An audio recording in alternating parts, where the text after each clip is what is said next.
नमः शिवाय सांबाय सगणाय ससूनुवे प्रधान पुरुषेशाय सर्गस्थित्यंत हेतवे। नमः शिवाय शिवाय च नमः। भोले बाबा के पावन चरणों में प्रणाम। श्रावण मास में हमारे चल रहे इस प्रतिदिन सत्संग के क्रम में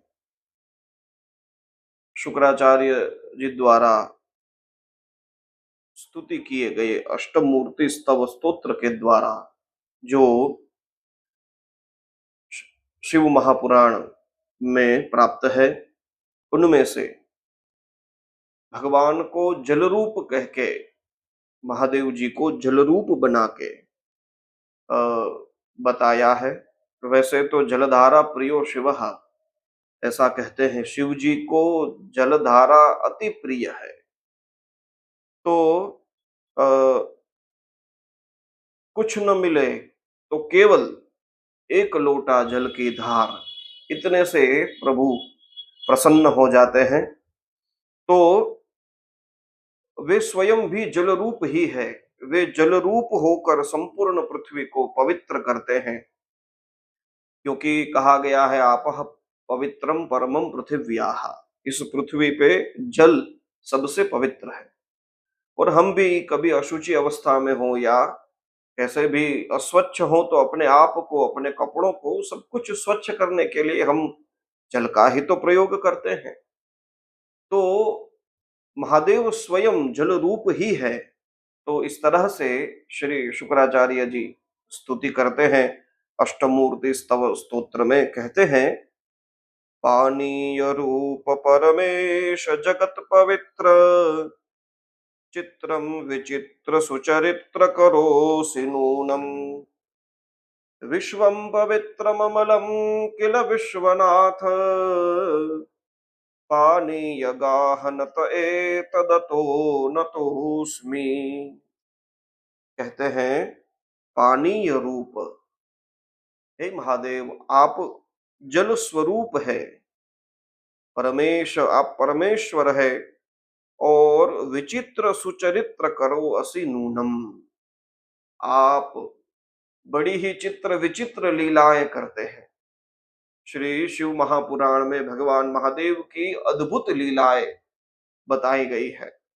वैसे तो अजन्मा है, लेकिन अनेक भक्तों पर कृपा करने के लिए और उनकी इच्छा से न जाने कितने स्थानों में ज्योतिर्लिंग के रूप में प्रभु प्रकट होते हैं। होते ही इतना ही नहीं, अपने भक्तों के दुखों को दूर भी करते हैं और उनके लिए जो कुछ भी करना पड़े।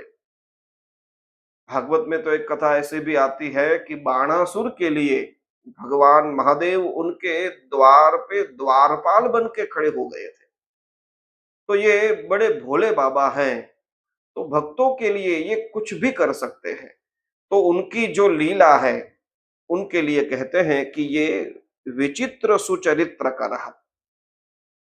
भोले बाबा की लीला बड़ी विचित्र लेकिन सुचरित्र, बड़ी सुंदर लीलाएं आप अवश्य करते हैं। और विश्वम पवित्रम अमलम किल विश्वनाथ, और ये सब लीलाओं का श्रवण करके, चिंतन करके, मनन करके फिर संपूर्ण विश्व उससे पवित्र अमल हो जाता है। पानीय गाह नत एतदतो नतोस्मि, आप पानीय रूप है, जल स्वरूप है। आपकी लीला भी इस तरह की है, तो उसमें अवगाहन करने मात्र से व्यक्ति पवित्र हो जाता है। तो ऐसे अवगाहन करने मात्र को पवित्र करने वाले हे महादेव, एतद अतो अतः नतः अस्मि, मैं आपको नमस्कार करता हूं। इसका अर्थ तो यह हुआ कि जैसे जल का स्पर्श करने से व्यक्ति पवित्र हो जाता है, वैसे भगवान महादेव, उनका सगुण स्वरूप हो या निर्गुण स्वरूप हो, शिवलिंग हो या शिव मूर्ति हो, उनका स्पर्श करने से, उनका चिंतन करने से या उनके पास जाने मात्र से जैसे जल मनुष्य को पवित्र करता है, ऐसे ही भगवान महादेव सबको पवित्र करने वाले हैं। इस तरह से प्रभु महादेव वह जल स्वरूप है, तो जल स्वरूप में इनकी स्तुति की गई है। ओम नमः नमः शिवाय।